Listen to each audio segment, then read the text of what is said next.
Hello ಮಕ್ಕಳೇ, ನಾನು ನಿಮ್ಮ ಸ್ಕೂಲ್ ಇನ್ಸ್ಪೆಕ್ಷನ್ ಮಾಡೋಣ ಅಂತ ಬಂದಿದ್ದೀನಿ. ಹಲೋ ಮಕ್ಕಳೇ, ಈಗ ಯಾವ ಸಬ್ಜೆಕ್ಟ್ನ ಪಾಠ ನಡೀತಿರೋದು? ಇಂಗ್ಲಿಷ್. ಹೌದಾ, ಈಗ ಇಂಗ್ಲೀಷ್ನಲ್ಲೇ ನಾನು ಕ್ವಶನ್ ಕೇಳ್ತೀನಿ, ನೀವು ಸರಿಯಾದ ಉತ್ತರ ಕೊಡಿ. ನೀನು ಹೇಳೋ, what is your name? My name is Sunlight. ಹೌದಾ, ಇದೆಂತ ಹೆಸರು ನಿಂದು? ಸರ್, ನನ್ನ ಹೆಸರು ಸೂರ್ಯಪ್ರಕಾಶ್ ಅಂತ. ಇಂಗ್ಲಿಷ್ನಲ್ಲಿ ಸನ್ಲೈಟ್ ಅಂತಾರೆ. What is your father name? My father name is Life Boy. ನೀನು ಕತ್ತೆ, ನಿನಗೆ ಬುದ್ಧಿನೇ ಇಲ್ಲ. ಸರ್, ಅವ್ರ ಹೆಸರು ಜೀವಮಾನವ ಅಂತ. ಕತ್ತೆ ಜನ್ಮ ನಿಂದು. ಸರಿ, ಹೀಗೆ ಹೇಳು, ಯಾವ್ದಾದ್ರು ಹುಡುಗಿ ಆ ಸೈಡ್ನಲ್ಲಿ ನಿಂತಿದ್ರೆ ಈ ಸೈಡ್ಗೆ ಹೇಗೆ ಕರೀತೀಯಾ ಇಂಗ್ಲಿಷ್ನಲ್ಲಿ? ಹೇಳು ನೋಡೋಣ. ಸರ್, ನಾನು ಅವಳಿಗೆ ಹೇಳ್ತೀನಿ, ಪ್ಲೀಸ್ ಕಮ್ ಹಿಯರ್. ಓ, ತುಂಬಾ ಒಳ್ಳೇದು. ಹಾಗಾದ್ರೆ ಈಗ ತಿಳ್ಕೊ, ನೀನು ಹುಡುಗಿ ಈ ಕಡೆ ಬಂದಿದ್ದಾಳೆ ಅಂತ. ಆ ಕಡೆ ಹೋಗು ಅನ್ನೋದಕ್ಕೆ ಇಂಗ್ಲಿಷಲ್ಲಿ ಏನ್ ಹೇಳ್ತಾರೆ? ಸರ್, ಇದೊಂದು ಕ್ವಶನ್ಗೆ ನಾನು ಆ ಸೈಡ್ಗೆ ಹೋಗಿ ಮತ್ತೆ ಹೇಳ್ತೀನಿ, ಪ್ಲೀಸ್ ಕಮ್ ಹಿಯರ್. ಯಪ್ಪ, ಈ ಗವರ್ನಮೆಂಟ್ ಸ್ಕೂಲಲ್ಲಾದ್ರೂ ಮಕ್ಕಳು ಬುದ್ಧಿವಂತರವ್ರೆ, ನೋಡೋಣ. ಈಗ ನೀನ್ ಹೇಳೋ, ಕಾವೇರಿ ನದಿ ಎಲ್ಲಿ ಹರಿಯುತ್ತೆ ಅಂತ? ಅಯ್ಯೋ, ಅದ ಭೂಮಿ ಮೇಲೆ ಹರಿತದೆ. ಸ್ಟುಪಿಡ್, ನಾನು ಹೇಳಿದ್ದು ಮ್ಯಾಪ್ ಅಲ್ಲಿ ಎಲ್ಲಿ ಹರಿಯುತ್ತೆ ಅಂತ. ಮ್ಯಾಪ್ ಅಲ್ಲಿ ಹರಿದ್ರೆ ಮ್ಯಾಪ್ ಎಲ್ಲ ಒದ್ದೆ ಆಗ್ಬಿಡಲ್ವಾ ಸರ್?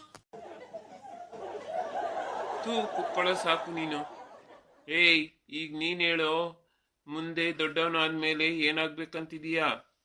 ಸರ್, ನಾನು ಮದ್ವೆ ಆಗ್ಬೇಕಂತಿದ್ದೀನಿ. ಅದಲ್ವೋ, ಮುಂದೆ ನೀನು ಜೀವನದಲ್ಲಿ ಏನ್ ಮಾಡ್ಬೇಕಂತಿದೀಯಾ? ನಾನು ಮದ್ವೆ ಗಂಡ ಆಗ್ಬೇಕಂತಿದ್ದೀನಿ. ನಾನು ಕೇಳ್ತಿರೋದು ದೊಡ್ಡವನಾದ್ಮೇಲೆ ಏನ್ ಪಡ್ಕೋಬೇಕು ಅಂತಿದೀಯಾ ಅಂತ. ಅದಾ, ನಾನು ಹೆಂಡತಿನ ಪಡ್ಕೋಬೇಕು ಅಂತಿದ್ದೀನಿ. ದೊಡ್ಡವನಾದ್ಮೇಲೆ ನಿಮ್ಮ ಅಪ್ಪ ಅಮ್ಮನಿಗೋಸ್ಕರ ಏನ್ ಮಾಡ್ಬೇಕಂತಿದೀಯೋ? ನನ್ನ ಮದ್ವೆ ಹೆಣ್ಣನ್ನ ತರ್ಬೇಕಂತಿದ್ದೀನಿ. ನನ್ ಮಗನೇ, ನಿಮ್ಮ ಅಪ್ಪ ಅಮ್ಮ ನಿನ್ನಿಂದ ಏನ್ ನಿರೀಕ್ಷೆ ಮಾಡ್ತಿದ್ದಾರೆ? ಮೊಮ್ಮಗನ. ಅಯ್ಯೋ ಭಗವಂತ, ನಿನ್ ಜೀವನದ ಗುರಿ ಏನು ಹೇಳು? ನಾವಿಬ್ರು ನಮ್ಗಿಬ್ರು. ನೀನ್ ಕುತ್ಕೋ, ಇಲ್ಲ ಅಂದ್ರೆ ಚೆನ್ನಾಗಿ ಹೊಡಿತೀನಿ. ಸರ್, ಪಾಠ ಎಲ್ಲ ಮುಗ್ದಿದೆ, ಪಾಠದ ಬಗ್ಗೆ ಕ್ವಶನ್ ಕೇಳಿ ಸರ್. ಸರಿ, ಈಗ ನೀನ್ ಹೇಳು, ಶಿವನ ಬಿಲ್ಲನ್ನು ಯಾರು ಮುರಿದಿದ್ದು? ಸರ್, ನನ್ಗೇನು ಗೊತ್ತಿಲ್ಲ, ನಾನು ಸ್ಕೂಲ್ಗೆ ಬಂದಿರ್ಲಿಲ್ಲ. ಈಗ ನೀನ್ ಹೇಳು, ಶಿವನ ಬಿಲ್ಲನ್ನು ಯಾರು ಮುರಿದಿದ್ದು ಅಂತ. ಸರ್, ನನ್ಗೆ ಗೊತ್ತಿಲ್ಲ, ನಾನು ಬಿಲ್ಲನ್ನೇ ನೋಡಿಲ್ಲ. ಇವರು ಎಲ್ಲದಕ್ಕೂ ನನ್ನ ಹೆಸರನ್ನೇ ಹೇಳ್ಕೊತಾರೆ. ಏನ್ ಮೇಡಮ್, ಈ ಮಕ್ಕಳಿಗೆ ಏನು ಗೊತ್ತಿಲ್ಲ, ಇದೆಲ್ಲ ನೀವು ಹೇಳ್ಕೊಟ್ಟಿರೋದೇನಾ? ಸರ್, ಈ ವಿಷಯನ ಇಲ್ಲೇ ಏನಾದ್ರೂ ಕೊಟ್ಟಿ ತಗೊಂಡು ಕ್ಲೋಸ್ ಮಾಡೋಣ. ಅಯ್ಯೋ, ಇದು ಸ್ಕೂಲ್ ಅಲ್ಲ, ಹುಚ್ಚಾಸ್ಪತ್ರೆ ಅಂತಿದೆ. ಇವಾಗ್ಲೇ ಶಿಕ್ಷಣ ಸಚಿವರಿಗೆ ಕಾಲ್ ಮಾಡ್ತೀನಿ.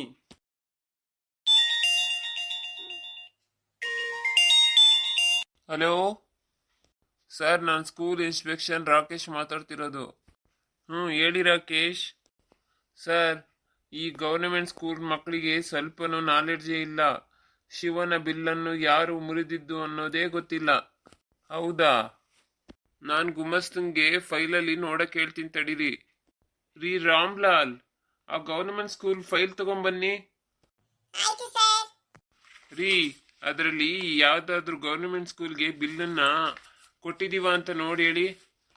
ಸರ್, ಗವರ್ನಮೆಂಟ್ ಸ್ಕೂಲ್ಗೆ ಚಾಪೀಸು, ಬುಕ್ಕು, ಡಸ್ಟರು, ಟೇಬಲ್ ಎಲ್ಲ ಕೊಟ್ಟಿದೀವಿ, ಆದ್ರೆ ಶಿವನ್ ಬಿಲ್ಲನ್ನು ಕೊಟ್ಟಿಲ್ಲ ಸರ್.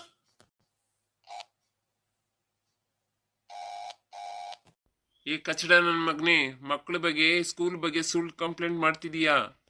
ಆದ್ರೆ ಸರ್, ಮಕ್ಕಳಿಗೆ ಶಿವನ್ ಬಿಲ್ಲನ್ನು ನಾವು ಕೊಟ್ಟಿಲ್ಲ ಅಂದ್ರೆ ಮಕ್ಕಳು ಹೇಗ್ ಮುರಿದಾಕ್ತಾರೆ? ನಿನ್ಗೆ ಬೆಳಿಗ್ಗೆನೆ ನಾನೇ ಸಿಕ್ಕಿದ್ನ ತಲೆ ತಿನ್ನಕ್ಕೆ. ಬಾ, ನಾಳೆ ನೀನು ಆಫೀಸ್ಗೆ ಬಂದು ನಿನ್ ಸಸ್ಪೆನ್ಷನ್ ಲೆಟರ್ನ ತಗೊಂಡು ಹೋಗು. ಪ್ಲೀಸ್ ನನ್ನ ಹೊಸ ಚಾನಲ್ಗೆ ಲೈಕ್ ಮಾಡಿ, ಸಬ್ಸ್ಕ್ರೈಬ್ ಮಾಡಿ, ಕಮೆಂಟಿನ ಮೂಲಕ ನಿಮ್ಮ ಅಭಿಪ್ರಾಯವನ್ನು ತಿಳಿಸಿ. ಲೈಕ್ ಅಂಡ್ ಸಬ್ಸ್ಕ್ರೈಬ್ ಮಾಡೋದನ್ನು ಮರಿಬೇಡಿ ಪ್ಲೀಸ್.